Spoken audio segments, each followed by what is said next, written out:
Hello students, welcome to the series on management lessons from the pages of India, wherein we try to relate everyday events happening around us to management theories and maybe try to understand if we love to work in this particular area. Basically, we are trying to find out what are the evolving jobs around us and whether we fit in or not. And today we are going to talk about the evolving concierge service scene in India. So today's topic is based on a newspaper article featured in the Times Special on the 4th of January 2026. Why India's wealthy are hiring house managers.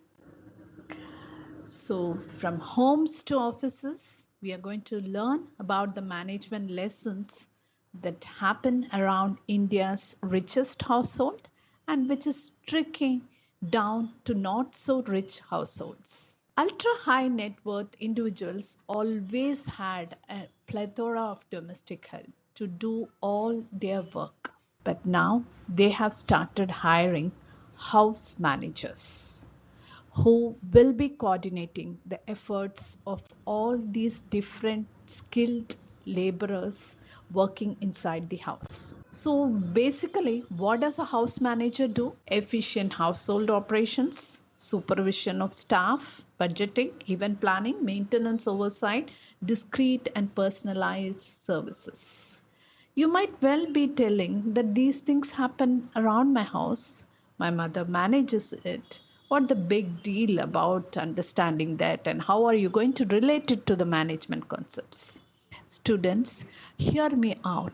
It is a big market. It is an evolving market, and it is happening according to the theories of sociology and management. So you need to understand the dynamics of how the society is moving and what kind of job opportunities are created.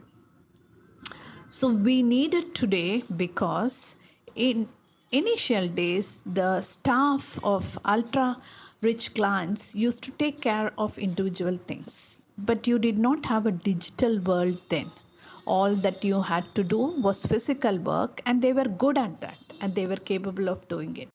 Now you need someone who is loyal and trustworthy, but at the same time has got digital skills and can do a lot of communicating. That is extensive vendor network. So what are the skills and qualifications of a house manager? Basically, he is an house CEO taking care of the smooth functioning. But I have highlighted two of this to show you how they are related to the theories that postulated that such kind of jobs will be created way back. So if you can see the highlighted skills and qualification, he is supposed to manage multiple responsibilities from event planning to household maintenance. Preferably, somebody who has the ability to organize and oversees various household operations, ensuring that everything runs efficiently and according to plan. Apart from that, he has got all those things that can be linked to these two highlighted skills that are required for a house manager. So how did these jobs get created? The post-industrial society theory proposed by Bell way back in 1973 itself argued that as societies evolve out of the industrial age, it will lead to the emergence of new occupations which are designed to meet evolving social and lifestyle needs. Today, the house manager job is created because we have a lifestyle which requires coordinating multiple things, which the individual is not able to do on his own. This is also related to the service economy or experience economy proposed by Pine and Gilmore in 1999, which tells that higher incomes lead to demand for convenience, personalization, and lifestyle services. If you look at one of the advertisements, which is there in the Elite Butler's website, for the current post that is open, It talks about a house manager who can oversee seamless day-to-day operations to a premium private residence in Baner. And the offering or the pay package is well above 1 lakh per month. So it tells that the normal household work gets paid so much when presented in a form that the society requires. And so are born these jobs. How is this particular market poised? If you look at it, this particular newspaper article talks about three different players in the market, each one of them carving a niche for themselves. I dwelled deeper into some of them and noted some interesting facts as well as management theories as to how these people are utilizing them in order to position themselves in the market. Swiggy has entered the market with its Swiggy crew. We have Elite Butlers, which takes care of the luxury concierge services, which is also positioned for the elite, but it is ready to cater to the demand of the middle and the upper middle class. So there has been three different strata. One another interesting fact about all these services is most of them started in the midst or post COVID, indicating that disruptions leads to innovations. These are services that was created and are delivered on a platter to the customers who are ready to pay for it. And another one is these, they also point towards the need for reskilling. So the first of it, Swiggy Crew, is a lifestyle and travel concierge app from Swiggy.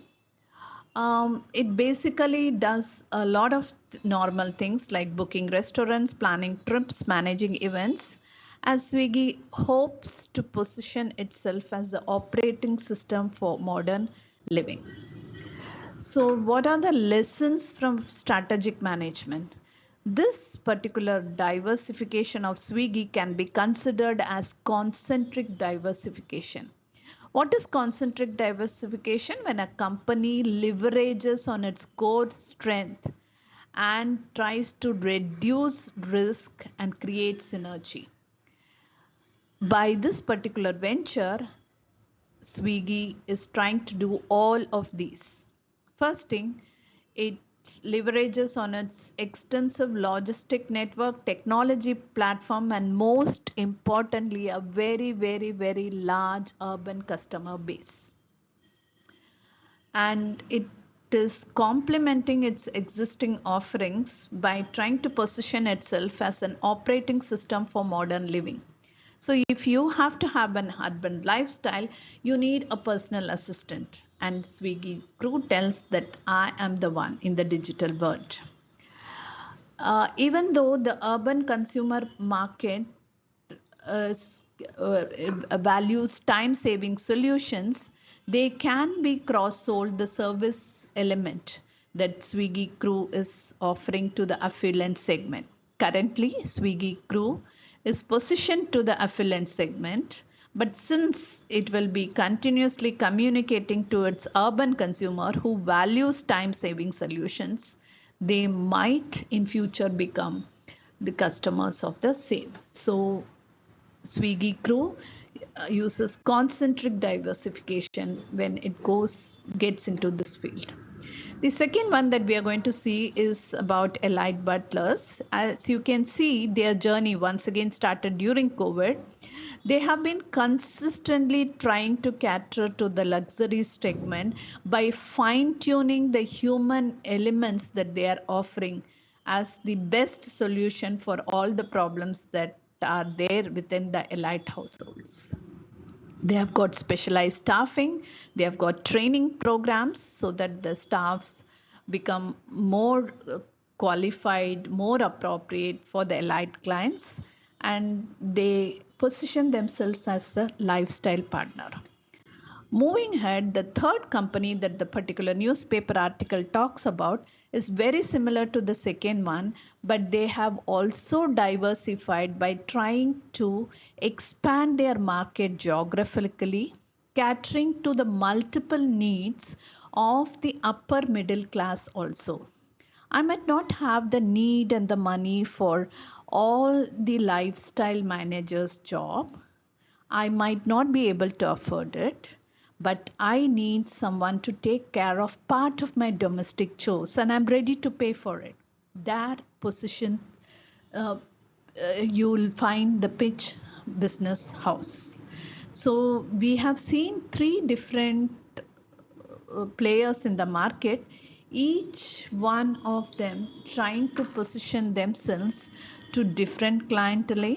The first one, Swiggy Crew, the digitally savvy urban consumer, it wants to be the one stop place which takes care of their everyday life. We have got the butlers in the second, wherein they cater to the higher end clientele, and pinch, which is trying to tell to the middle and the upper middle class these services are meant for you also. So these are the references, and thank you for your patient listening. Check out the space for more such videos which talk about management lessons around you.